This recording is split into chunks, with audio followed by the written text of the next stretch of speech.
প্ৰিয়সকল, জগতৰ এটা অদ্ভুত ইতিহাস আছে। এজন বাপেকে নিজৰ পুতেকক বৰ মৰম কৰিছিল। বাপেক পুতেক দুয়োৰে এটা হবি আছিল, সেয়া হৈছে জগতত পোৱা অদ্ভুত ছবিসমূহ সংগ্ৰহ কৰি ৰখা। কিছুমান মানুহৰ ষ্টাম্প কালেকশ্যনৰ হবি থাকে, আৰু কিছুমানে বেলেগ বেলেগ দেশৰ কইনছসমূহ সংগ্ৰহ কৰি ৰাখে, আৰু কিছুমানে এনেকুৱা বহুমূলীয়া ছবিসমূহ যিবোৰ গোটেই পৃথিৱীতেই প্ৰসিদ্ধ সেইবোৰ সংগ্ৰহ কৰি থাকে। তেনেদৰেই এই বাপেক পুতেক দুয়োৱে বহুতো ছবিসমূহ সংগ্ৰহ কৰি সেই গোটেই ছবিসমূহ ঘৰৰ দেৱালত সজাই ৰাখিছিল। সেই ছবিসমূহ বৰ মূল্যৱান। বহুত মূল্য দি সেই ছবিসমূহ তেওঁলোকে কিনিছিল। সেয়া তেওঁলোকৰ চখ আছিল, তেওঁলোকৰ হবি আছিল। তেনেতে চৰকাৰে এটা জাননী দিলে, চুবুৰীয়া দেশে আমাৰ ওপৰত আক্ৰমণ কৰিবলৈ লৈছে, সেইকাৰণে আমাৰ দেশৰ ডেকাসকলে আমাৰ দেশৰ হৈ যুদ্ধ কৰিবই লাগিব। এইদৰে আমন্ত্ৰণ অহাত সেই ল'ৰাজন যুগুত হ'ল দেশৰ কাৰণে, দেশৰ ৰক্ষাৰ কাৰণে। দেউতা, মই যাওঁ, এয়া মোৰ দায়িত্ব। বাপেকৰ আগত পুতেকে যেতিয়া দেশৰ ৰক্ষাৰ কাৰণে যেতিয়া গৈ আছিল, তেতিয়া দেউতাকে গৌৰৱেৰে ক'লে, যোৱা বোপা, দেশৰ ৰক্ষাৰ বাবে যোৱা। সেই বাপেকে নিজ পুত্ৰক পঠালে। দিন পাৰ হ'ল, সপ্তাহ পাৰ হ'ল, মাহ পাৰ হৈ গ'ল।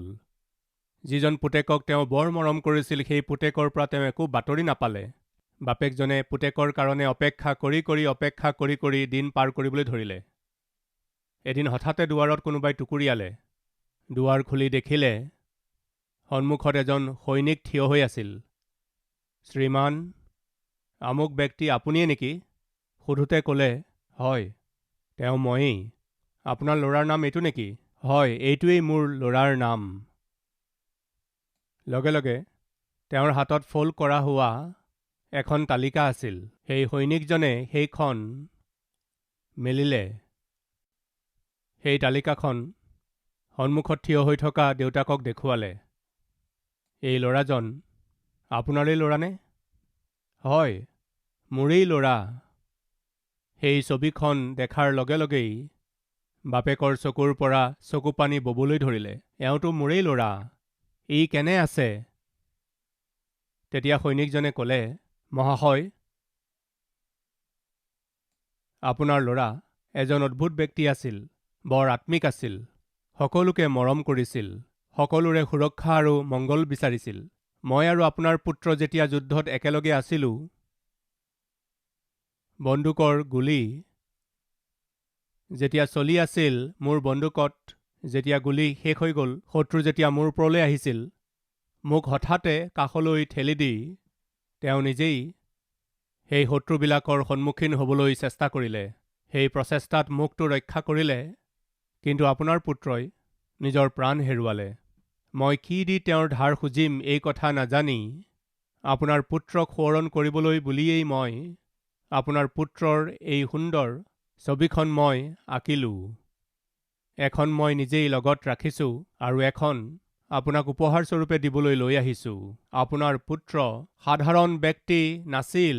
আপোনাৰ পুত্ৰই আনক নিজৰ প্ৰাণতকৈও অধিক প্ৰেম কৰি তেওঁলোকক ৰক্ষা কৰিবলৈ নিজৰ প্ৰাণ দি দিলে, নিজকে বলি দিলে। ইয়াকে ক'বলৈ এই ছবিখন লৈ মই আপোনাৰ ওচৰলৈ আহিলোঁ। সেই ছবিখন দেখি দেউতাকজনে বৰ ক্ৰন্দন কৰিলে আৰু সেই সময়তে নিজৰ পুত্ৰৰ বিষয়ে গৌৰৱ কৰিলে। বছৰ বাগৰি গৈ থাকিল আৰু তাৰ পাছত সেই দেউতাকে নিজৰ পুতেকৰ কথা চিন্তা কৰি মৰি গ'ল। তেওঁলোকৰ এটা বিশাল পেলেচ আছিল। সেই পেলেচটোত বহুমূলীয়া ছবিসমূহ। এতিয়া এই পেলেচটোৰ আৰু গোটেই সম্পত্তিবিলাকৰ উত্তৰাধিকাৰী কোন হ'ব? অৱশেষত সেই দেশৰ চৰকাৰে সিদ্ধান্ত কৰিলে, আমি ইয়াক নিলাম কৰি দিম। যোনে কিনিব তেওঁক দি দিম, এই বুলি নিলামৰ জাননী দিলে। পৃথিৱীৰ সকলো কোণৰ পৰা নিলামত ভাগ ল'বৰ বাবে হাজাৰ হাজাৰ ব্যৱসায়ী আহিল এই ছবিসমূহ কিনিবৰ বাবে। কাৰণ সেই ছবিসমূহ বহুত মূল্যৱান। সেইবোৰক যি মূল্য দি হ'লেও কিনিব পাৰি, কাৰণ পিছত তাৰ মূল্য ডবল হ'ব, কোটি টকা পাব। সেই ঘৰটো কিনি, ছবিসমূহ কিনি বেপাৰ কৰিব লাগে, সেইবোৰক নিজৰ কৰি লৈ ব্যৱসায় কৰি বহুত লাভ কৰিব লাগে, এই বুলি বহুতো লোকে নিলামত ভাগ ল'লে। আৰু এটা সময় নিলাম কৰা বিষয়াসকলো আহি গ'ল আৰু সেই ঘৰখনৰ সম্বন্ধীয় উকিলো তালৈ আহিল। বিষয়াসকলৰ সৈতে উকিলজনে কথা পাতিলে আৰু কথা পতাৰ পাছত বিষয়াসকলে এখন ছবি লৈ আহিল আৰু সেই ছবিখন কাৰ আছিল জানেনে? সেই বাপেকে যাক বৰ মৰম কৰিছিল সেইখন সেই পুতেকৰ ছবি আছিল। সেই ছবিখন নিলাম কৰা বিষয়াজনে হাতত ল'লে আৰু ক'বলৈ ধৰিলে, এই ছবিখন আমি নিলাম কৰিবলৈ গৈ আছোঁ। কোনে কিনিব বিচাৰিব এই ডেকাজনৰ ছবিখন? কোনে কিনিব বিচাৰিব? সেই লোকসমূহক সেই ছবিখনৰ প্ৰয়োজন নাছিল।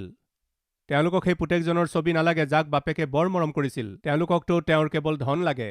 সেই বাপেক পুতেকে জীৱনত অৰ্জন কৰা সম্পত্তিহে লাগে।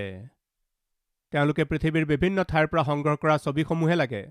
সেই অট্টালিকাটো লাগে। তেওঁলোকৰ সম্পত্তি লাগে। তাৰ বাবেহে আহিছে। এই পুতেকৰ ছবিখনৰ বাবে কোনোবাই মূল্য দিব বিচাৰেনে? কোনেও মূল্য দিব বিচৰা নাছিল। অন্ততঃ 100 টকাত কোনোবাই কিনিব বিচাৰে নেকি? কোনেও কিনিব বিচৰা নাছিল। সকলোৱে আচৰিত হৈ চাই আছিল আৰু কৈ আছিল, এই পুতেকৰ ছবিখন ইয়াৰ পৰা আঁতৰোৱা আৰু বাকী যি বহুমূলীয়া সম্পদ আছে সেইবোৰৰ নিলাম কৰা। নিলাম কৰা ব্যক্তিজনে ক'লে, তেনেকে নহ'ব। সৰ্বপ্ৰথমে এই পুতেকৰ ছবিখন নিলাম কৰিব লাগিব। তাৰ পাছতহে বাকী বস্তুবোৰৰ নিলাম হ'ব। সেই ছবিখন কোনেও ল'ব বিচৰা নাছিল। তেতিয়া তেওঁ ক'লে, কি 100 টকাতো এই ছবিখন কিনোতা নিজৰ কৰি লোৱা ব্যক্তি কোনো নাই নেকি? তেনেতে সেই ঘৰখনত কাম কৰা এগৰাকী দৰিদ্ৰ ছোৱালীয়ে পুতেকজনৰ ছবিখন তাত থকা মানুহবোৰৰ কোনেও নিকিনা দেখি আগবাঢ়ি আহিল। মহাশয়, 100 টকাতো এই অদ্ভুত পুত্ৰৰ ছবিখন কোনেও কিনা নাই। এই পুত্ৰক মোৰ মালিকে বৰ মৰম কৰিছিল। মোৰ মালিকে পুতেকক মনত পেলাই পেলাইয়েই নিজৰ জীৱন কটালে। সেই পুতেকে এই দেশৰ ৰক্ষা কৰিবলৈ বুলি নিজৰ প্ৰাণকেই বলি দি দিলে। তেনেকুৱা এজন পুতেকক এওঁলোকে কিয় বিচৰা নাই? এওঁলোকক যদি নালাগে একো কথা নাই, অন্ততঃ ময়েই ইয়াক কিনি ল'ম। এই ছবিখন নিজৰ কৰি ল'ম। এই বুলি কৈ তাই সেই পুতেকৰ ছবিখন সেই দৰিদ্ৰ কাম কৰা ছোৱালীজনীয়ে কিনি ল'লে। সেই দৰিদ্ৰ ছোৱালীজনীয়ে যেতিয়া সেই পুতেকজনৰ ছবিখন নিজৰ কৰি ল'লে, সেই নিলামলৈ অহা মানুহবিলাকে ভাবিবলৈ ধৰিলে, ভালেই হ'ল, বিপদটো আঁতৰিল। ছবিখনৰ নিলাম সমাপ্ত হ'ল। বাকী থকা সকলো এতিয়া আমি কিনিব পাৰিম। এই বুলি ভাবি, বাৰু এতিয়া নিলাম আৰম্ভ কৰক বুলি ক'লে। নিলাম কৰা বিষয়াজনে ক'বলৈ ধৰিলে, অনুগ্ৰহ কৰি মন কৰিব, নিলাম কাৰ্য এতিয়া সমাপ্ত হ'ল। এয়া কি কথা? এই ঘৰখনত কোটি টকা মূল্যৰ ছবি ভৰি আছে। কোটি টকা মূল্যৰ ইমান ডাঙৰ পেলেচ আৰু ইমান ডাঙৰ বিল্ডিং আৰু এই গোটেই সম্পত্তি আছেতো। নিলাম কাৰ্য কেনেকৈ সমাপ্ত হ'ল? য়েছ, নিলাম সমাপ্ত হ'ল। সেয়া কেনেকৈ? সেই বাপেকজনে মৰাৰ পূৰ্বে উইল লিখি মৰি গ'ল। কি বুলি কৈ? মোৰ সম্পত্তি, মোৰ ধন, মোৰ সকলোবোৰ যিয়ে মোৰ পুত্ৰক বিচাৰিব তেওঁক বিনামূলীয়াকৈ দিয়া হওক। বাপেকে এই বুলি লিখি মৰি গ'ল। এই ছোৱালীজনীকেই এই সকলোবোৰ আমি গতাই দি আছোঁ। প্ৰিয় ভাই ভনীসকল, সেই দৰিদ্ৰ ছোৱালীজনীয়ে সম্পত্তি বিচৰা নাছিল। সেই দৰিদ্ৰ ছোৱালীজনীয়ে ধন বিচৰা নাছিল।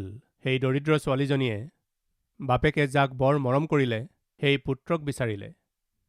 ফলস্বৰূপে সেই পুত্ৰৰ সৈতে সকলোবোৰ পালে। এয়াই হৈছে আচল আৰু শুদ্ধ শুভবাৰ্তা আৰু ভাল খবৰ। আপুনি প্ৰভু যীশুখ্ৰীষ্টক বিচাৰিব লাগিব, যাক ঈশ্বৰে স্বৰ্গৰ পৰা আপোনাৰ বাবে পঠাই দিলে। সেই প্ৰভু যীশুখ্ৰীষ্টক যদি আপুনি বিচাৰে, সেই প্ৰভুক নিজৰ উদ্ধাৰকৰ্তা ৰূপে গ্ৰহণ কৰে, যদি সেই প্ৰভুৰ সৈতে সকলোবোৰ আশীৰ্বাদ, সকলো সম্পত্তি ঈশ্বৰে আপোনাক দিব। কিন্তু তেনেদৰে নকৰি, সেই ঈশ্বৰজনক নিবিচাৰি, সেই ঈশ্বৰজনে দিব বিচৰা ক্ষমাক নিবিচাৰি, তেওঁ দিব বিচৰা অনন্ত জীৱন নিবিচাৰি, তেওঁ দিব পৰা সুস্থতাৰ বাবে, তেওঁ দিয়া বৰবোৰৰ কাৰণে, তেওঁ দিয়া আশীৰ্বাদবোৰৰ কাৰণে আপুনি যদি ঈশ্বৰৰ ওচৰলৈ আহিবলৈ চেষ্টা কৰি আছে, তেন্তে ঠগ খাব। প্ৰিয়সকল, ধৰক এনেকুৱা এজন ভাই আছে যাৰ দৃষ্টিশক্তি নাই।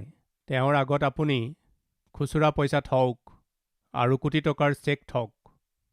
তেওঁৰ আগত ৰাখি লৈ লোৱা বুলি ক'লে বেচেৰা তেওঁ অন্ধ হয় কাৰণে কি কৰিব জানেনে? ব্লেংক চেক এখনো যদি থয়, সেই চেকখন তেওঁ কাষলৈ থৈ দিব। অন্ধ হয় কাৰণে চুইহে জানিব আৰু খুচুৰা পইচাখিনি ল'ব। সেয়াই যথেষ্ট বুলি ভাবিব। কিন্তু আচলতে তেওঁ কি হেৰুৱালে জানেনে? কোটি কোটি টকা। ব্লেংক চেকখন ল'লে তেওঁৰ বাবে ভাল আছিল, কিন্তু হেৰুৱালে কাৰণ কি? তেওঁ দেখা নাপায় সেইকাৰণে। প্ৰিয়সকল, তেনেকৈ আমাৰো বহুতেই আত্মিকভাৱে অন্ধ। ঈশ্বৰে আপোনাক মোক ব্লেংক চেকতকৈও উত্তম নিজৰ পুত্ৰক আমাৰ সকলোবোৰ প্ৰয়োজন পূৰণ কৰিবৰ কাৰণে ঈশ্বৰে আপোনাক আৰু মোক জগতৰ ত্ৰাণকৰ্তাৰূপে দি দিলে। সেই প্ৰভুক যদি আপুনি বিচাৰে, সেই প্ৰভুক মোক লাগে এই বুলি যদি প্ৰাৰ্থনা কৰে, সেই যীশুৰ সৈতে আপুনি সকলোবোৰ পাব। ঈশ্বৰৰ উপস্থিতিলৈ আপুনি কিয় আহে? বৰ দিওঁতা ঈশ্বৰৰ কাৰণে নে ঈশ্বৰে দিয়া বৰবোৰৰ কাৰণে? শুনক, বৰ দিওঁতা ঈশ্বৰজনৰ কাৰণে ঈশ্বৰৰ ওচৰলৈ যদি আহিছে, তেন্তে আপোনাৰ আত্মিক যাত্ৰাত কষ্ট, দুখ আৰু সমস্যা হ'লে আৰু যিয়েই নহওক, আপুনি অকণো পিছুৱাই নাহিব, হতাশ নহ'ব, নিৰাশ নহ'ব আৰু ঈশ্বৰক এৰি গুচি নাযাব। কিয় জানেনে? আপুনি ঈশ্বৰক বিচাৰি আহিছে কাৰণে। ইয়োবে ঈশ্বৰক প্ৰেম কৰিলে, ঈশ্বৰৰ উপস্থিতিক প্ৰেম কৰিলে, ঈশ্বৰৰ সহভাগিতাক প্ৰেম কৰিলে। ঈশ্বৰে দিয়া বৰৰ কাৰণে ঈশ্বৰৰ পাছত অহা নাছিল। সেইকাৰণে ক্লেশেই হওক, দুখেই হওক, লাগিলে যিয়েই নহওক, তেওঁ ঈশ্বৰক ত্যাগ নকৰি নিজৰ বিশ্বাসযোগ্যতা দেখুৱালে। তাৰ ফলত কি হ'ল? পৰীক্ষাত তেওঁ পাছ হ'ল। তাৰ পাছত কি হ'ল? আশীৰ্বাদবোৰ দুগুণ পাব পাৰিলে আৰু গোটেই ইতিহাসত তেওঁ সোঁৱৰা হৈ আছে। আজি এই সকলো কিয় কৈ আছোঁ জানেনে? আত্মিক যাত্ৰাত পৰীক্ষা আহে। এফালে আপোনাক শয়তানৰ দ্বাৰা প্ৰলোভনত পেলোৱা হ'ব পাৰে, আনফালে ঈশ্বৰে আপোনাক পৰীক্ষা কৰিব পাৰে। প্ৰলোভন আহিলে সেই প্ৰলোভনক পৰাভূত কৰি যোচেফৰ নিচিনাকৈ আপুনি বহুত আশীৰ্বাদ পাব। আৰু যদি ঈশ্বৰে আপোনাক পৰীক্ষা কৰে আৰু সেই পৰীক্ষাত আপুনি যদি স্থিৰ হৈ থাকে, তেন্তে ইয়োবৰ দৰে দুগুণ আশীৰ্বাদ পাব। প্ৰিয়সকল, সেইদিনা আব্ৰাহামক পৰীক্ষা কৰা হৈছিল। কাৰ দ্বাৰা? ক্লেশৰ দ্বাৰা, আকালৰ দ্বাৰা, কষ্টৰ দ্বাৰা। প্ৰিয়সকল, পৰীক্ষা কৰা হৈছিল। পৰিস্থিতিবোৰ সম্পূৰ্ণ বিপৰীত আছিল। খেলিমেলি হৈ গৈছিল। কি কৰিব বুজি পোৱা নাছিল। পৰিয়ালক কেনেকৈ ভৰণ পোষণ কৰিব বুজি পোৱা নাছিল। এসাঁজ আহাৰো নাছিল। ক'তো অকণ পানী নাছিল। খেতি বাতি হোৱা নাছিল। খাবলৈ ক'তো আহাৰ পোৱা নাছিল। খাদ্য নাছিল, পানী নাছিল। নিজৰ পশুবিলাকক দানা দিবলৈ, পানী দিবলৈ বহুত অসুবিধা হৈ পৰোঁতে আৰু তেওঁলোকো জীয়াই থকাটো টান হওঁতে কি কৰিব এতিয়া একো বুজি নোপোৱা হৈ তেনেকুৱা এটা ভয়ানক স্থিতিৰ মাজেৰে আব্ৰাহাম যেতিয়া যাব লগা হৈছিল, তেতিয়া কি কৰিব কওক? আজি আমাৰ মাজত কোনোবা আছে নেকি? ব্ৰাদাৰ, মোৰ অৱস্থাও এনেকুৱা। মই একো বুজিব পৰা নাই। কি কৰিম বুজি পাব পৰা নাই। যিফালেই চাওঁ ক্লেশ, দুখ, আৰ্থিক সমস্যা, বিৰোধ, অপমান আৰু নিন্দা, ধাৰৰ সমস্যা, এই সকলোবোৰৰ মাজত মই কি কৰিম একো বুজি পোৱা নাই। একো বুজিব পৰা নাই। এনেকুৱা অৱস্থাৰ মাজেৰে আমাৰ মাজৰ কোনোবা গৈ আছে নেকি? তেন্তে শুনক, মন দি শুনিব। এই অৱস্থাৰ মাজেৰেই সেইদিনা আব্ৰাহামো পাৰ হৈছিল। আমি বাইবেলত দেখিলোঁ, যেতিয়া সকলো ঠিক আছিল, আব্ৰাহামে বেদী বনালে। যেতিয়া সকলো ঠিক আছিল, তেতিয়া আব্ৰাহামে প্ৰাৰ্থনা কৰিলে। কিন্তু নাজানো কিয় যেতিয়াই কষ্ট আহিল, আকাল পৰিল, শুনক বন্ধুসকল, আব্ৰাহামে প্ৰাৰ্থনা কৰিবলৈ এৰি দিলে। ঈশ্বৰৰ ফালে ঘূৰিবলৈ এৰি দিলে। পিতৃ, এই কষ্টবোৰৰ কাৰণ কি? এই আকালবোৰৰ কাৰণ কি? এই দুখবোৰৰ কাৰণ কি? এই কষ্টবোৰত, এই ক্লেশত, এই সমস্যাবোৰত, এই আকালত কওক মই কি কৰোঁ? মোৰ পৰিয়াল মোৰ ওপৰত নিৰ্ভৰশীল। মোৰ দাসবিলাকৰ জীৱন মোৰ ওপৰত নিৰ্ভৰ কৰি আছে। পানী খাবলৈ ক'তো পোৱা নাই। খাবলৈ খোৱা বস্তু ক'তো পোৱা নাই। এখন ৰুটিৰ কাৰণে আমি কষ্ট পাই আছোঁ। কওক আমি কি কৰোঁ? আপুনিয়েইতো মোৰ দেউতাৰ ঘৰৰ পৰা, মোৰ ইষ্ট কুটুম্বৰ পৰা, মোৰ দেশৰ পৰা ওলাই আহিবলৈ কৈছিল আৰু মই আপোনাৰ আজ্ঞা মানি সকলোবোৰ এৰি গুচি আহিলোঁ। এতিয়া মই সমস্যাত পৰিছোঁ। কওক মই কি কৰিম? আব্ৰাহামে এইদৰে প্ৰাৰ্থনা কৰা হ'লে ভাল আছিল। এইদৰে কোৱা লোক আমাৰ মাজত কোনোবা আছে নেকি? মোৰ হাত ভৰি নচলা হৈছে। কি কৰিম মই একো বুজি পোৱা নাই। এফালে চাকৰিৰ সমস্যা, আনফালে বেমাৰৰ সমস্যা, আৰু আনফালে সন্তান আৰু পৰিয়ালৰ সমস্যা, ব্যৱসায়ত সমস্যা, সম্বন্ধবিলাকত সমস্যা, পাৰ্টনাৰৰ সৈতে সমস্যা, সন্তান পত্নীৰ সৈতে সমস্যা, ভাই ভনীবিলাকৰ সৈতে সমস্যা, সমস্যাই সমস্যা, দেউতাৰ সৈতে সমস্যা, মাৰ সৈতে সমস্যা। কি কৰিব লাগে? ইমান সমস্যাৰ মাজত মই কি কৰিম কওক প্ৰভু। এই সমস্যাবোৰৰ পৰা মোক মুক্ত কৰক প্ৰভু। আপোনাৰ অফিচত আপোনাৰ সহকৰ্মীৰ সৈতে আপোনাৰ সমস্যা আছে, আপোনাৰ বছৰ সৈতে আপোনাৰ সমস্যা আছে, আপোনাৰ অধীনত কাম কৰা লোকৰ সৈতে সমস্যা। ইমানবোৰ সমস্যাৰ মাজত মই কি কৰিম প্ৰভু। আপোনাৰ ৰুমমেট, আপোনাৰ ক্লাছমেটৰ সৈতে সমস্যা, আপোনাক শিকাওঁতা শিক্ষকৰ সৈতে সমস্যা আছে, প্ৰফেচৰৰ সৈতে সমস্যা আছে। মই কি কৰিম প্ৰভু। এই সমস্যাবোৰত আপুনি প্ৰভুৰ ওচৰলৈ আহিলে আপুনি উত্তৰ পাব। কি কৰিব লাগে ঈশ্বৰে আপোনাক ক'ব। প্ৰিয়সকল, এবাৰ পুতেক এজন বৰ চিন্তাত আছিল। সদায় আনন্দত থকা সেই পুতেকজন বৰ দুখ মনেৰে ফুৰি আছিল। এইদৰে চিন্তা আৰু দুখত পৰা পুতেকক বাপেকে দেখিলে আৰু তেওঁক সুধিলে, কি চিন্তা কৰি আছা?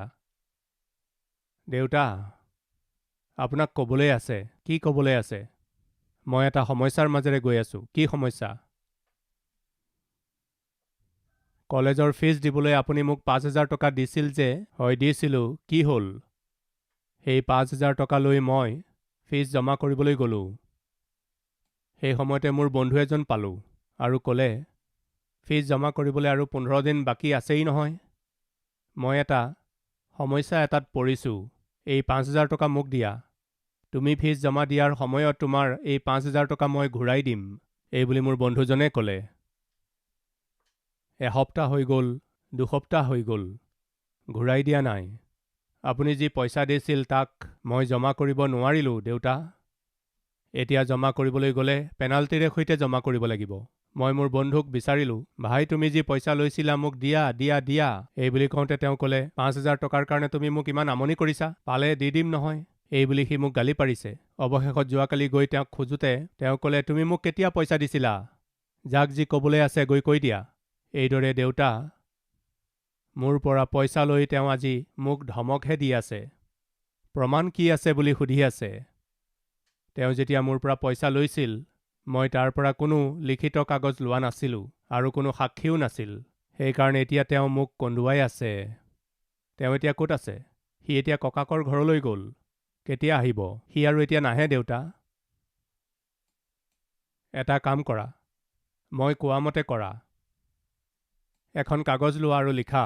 তেওঁ চিঠি লিখিলে, প্ৰিয় বন্ধু ৰাজেশ, তুমি মোৰ পৰা 10,000 টকা লৈছিলা, এটকাও তুমি উভতাই দিয়া নাই। মই তোমাক 2 দিনৰ সময় দিছোঁ।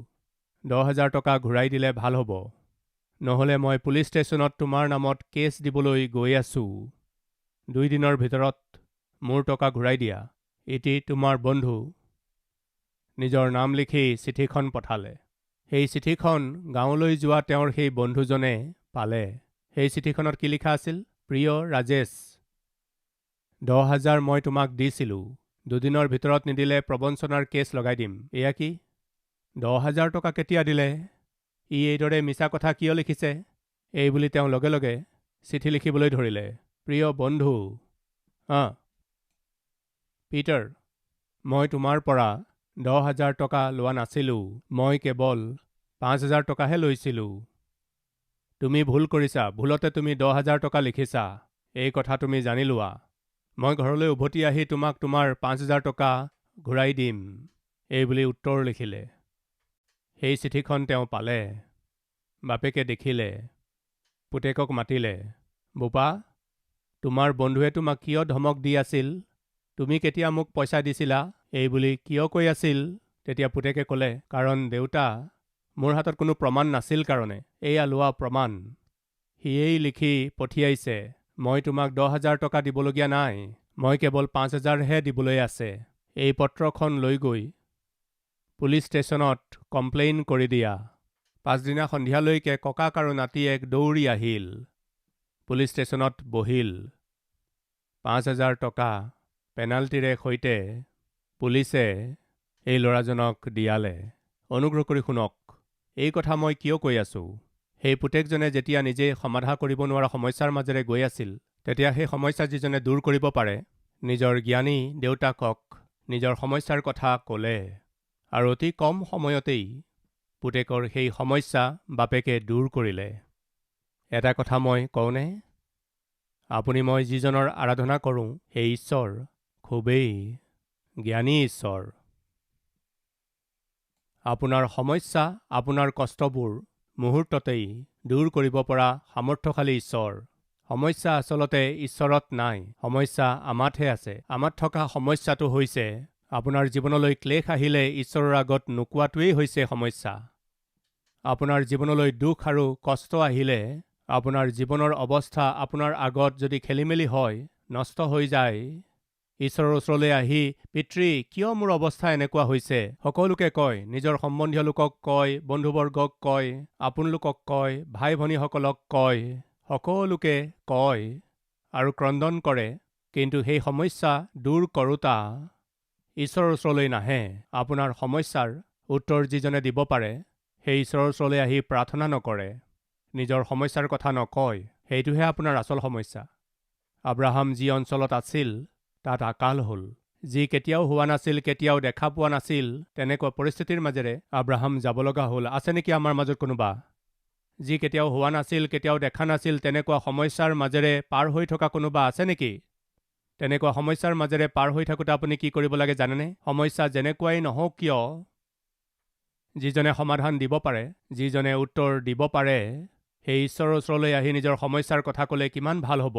সেই পুতেকে যেতিয়ালৈকে নিজৰ সমস্যাৰ কথা বাপেকক নক'লে, তেতিয়ালৈকে তেওঁ বৰ চিন্তাত ফুৰি আছিল, দুখত আছিল, হতাশ আৰু নিৰাশ হৈ তেওঁ ফুৰি আছিল, বৰ ব্যাকুল হৈ ফুৰি আছিল, ভিতৰি ভিতৰি হেঁচাত আছিল, ব্যাকুল হৈ পৰিছিল, দুখ সহ্য কৰি আছিল। কেতিয়ালৈকে? নিজৰ দেউতাকৰ আগত যেতিয়ালৈকে নক'লে। নিজৰ দেউতাকৰ আগত কোৱাৰ পাছত বাপেকে কৈছে, তুমি ভয় খাবলৈ প্ৰয়োজন নাই, তোমাৰ সমস্যাৰ সমাধান মই কৰি দিম। আৰু মুহূৰ্ততেই তেওঁৰ সমস্যাৰ সমাধান উলিয়াই দিলে। তাতকৈও উত্তম ঈশ্বৰ আছে, তেওঁ মোৰ প্ৰভু যীশু খ্ৰীষ্ট। সেই প্ৰভুৰ ওপৰত যদি বিশ্বাস কৰে, সেই প্ৰভুৰ উপস্থিতিলৈ আপুনি আহি যদি নিজৰ দুখ বেদনাৰ কথা যদি কৈ দিয়ে, সমাধান পাব। আব্ৰাহাম ইয়াতেই ফেইল হৈ গ'ল।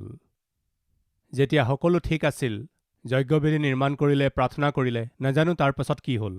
যেতিয়া আকাল পৰিল, প্ৰাৰ্থনা নকৰিলে।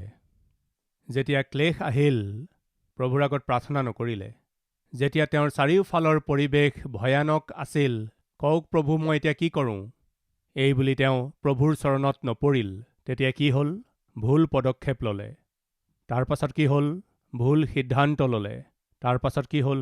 গোটেই পৰিয়ালটো ঠান ঠিত নোহোৱা হ'ল। আমাৰ মাজত আব্ৰাহামৰ দৰে কষ্ট আৰু ক্লেশৰ মাজেৰে যদি পাৰ হৈ আছে, তেন্তে অনুগ্ৰহ কৰি মনে মনে নাথাকিব। সেইদিনা আব্ৰাহামে ঈশ্বৰৰ আগত ক'ব লাগিছিল, ঈশ্বৰৰ আগত তেওঁ ক'ব লাগিছিল, পিতৃ কওক মই এতিয়া কি কৰোঁ, এই কষ্ট আৰু দুখৰ কালত কওক মই কি কৰোঁ, মই কেনেকৈ এই কষ্ট, ক্লেশ আৰু আকালৰ সন্মুখীন হওঁ। এই বুলি তেওঁ প্ৰাৰ্থনা কৰা হ'লে ঈশ্বৰে নিশ্চয়েই উত্তৰ দিলেহেঁতেন। প্ৰাৰ্থনা নকৰাকৈ, ঈশ্বৰৰ সৈতে সম্পৰ্ক নকৰাকৈ আব্ৰাহামে খৰখেদাকৈ সিদ্ধান্ত কৰিলে আৰু ঈশ্বৰৰ পাৰ্মিশ্যন নোহোৱাকৈয়েই মিছৰ দেশলৈ, যিখন পাপৰ দেশ আছিল, সেই দেশৰ ফালে গ'ল। ফলত কি হ'ল? নিজৰ পৰিয়ালক সংকটত পেলালে। আজি আমাৰ মাজৰ কোনেও ভুল পদক্ষেপ নল'ব, ব্যাকুলতাৰে সিদ্ধান্ত নকৰিব। আপুনি যি কষ্ট আৰু সমস্যাৰ মাজেৰে গৈ আছে, তাৰ পৰা মুক্ত কৰোঁতা ঈশ্বৰ এজন আছে, আৰু তেওঁ হৈছে মোৰ প্ৰভু যীশু খ্ৰীষ্ট। এই কথা আপুনি জানি আৰু বুজি আজি আপুনি নিজৰ মুখ খুলি মোৰ প্ৰভুৰ আগত প্ৰাৰ্থনা কৰিলে, মোৰ প্ৰভুৱে আপোনাৰ জীৱনত অদ্ভুত কাৰ্য কৰিব, আপোনাক উত্তৰ দিব। সৰ্বপ্ৰথমে আপোনাৰ প্ৰয়োজন হৈছে বৰ নহয়, বৰ দিওঁতা ঈশ্বৰজনহে। তেওঁৰ ওচৰলৈ আহিবনে বাৰু? সেই ঈশ্বৰৰ আগত আঁঠু ল'বনে? ঈশ্বৰৰ আগত প্ৰাৰ্থনা কৰিবনে?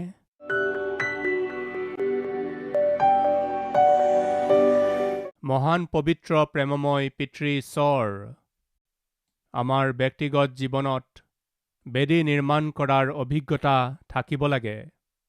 আমাৰ বিশ্বাস আৰু আস্থাৰ বিষয়ে আমি একো লুকুৱাব নালাগে। ধৈৰ্য্যেৰে আমাৰ বিশ্বাসৰ বিষয়ে আমি যাতে ক'ব পাৰোঁ তেনেকুৱা সাক্ষ্য জীৱনত থাকিব লাগে।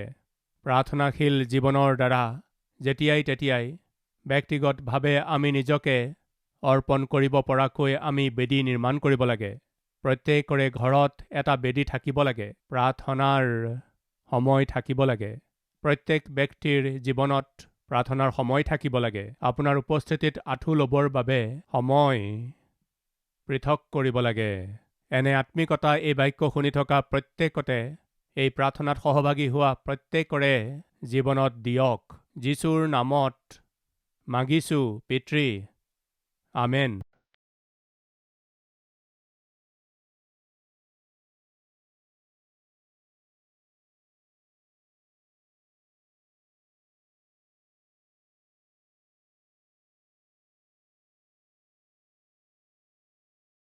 আমাৰ ঠিকনা কালবাৰী, পোষ্টবক্স নম্বৰ 30, কুকটপল্লী, হায়দৰাবাদ 72।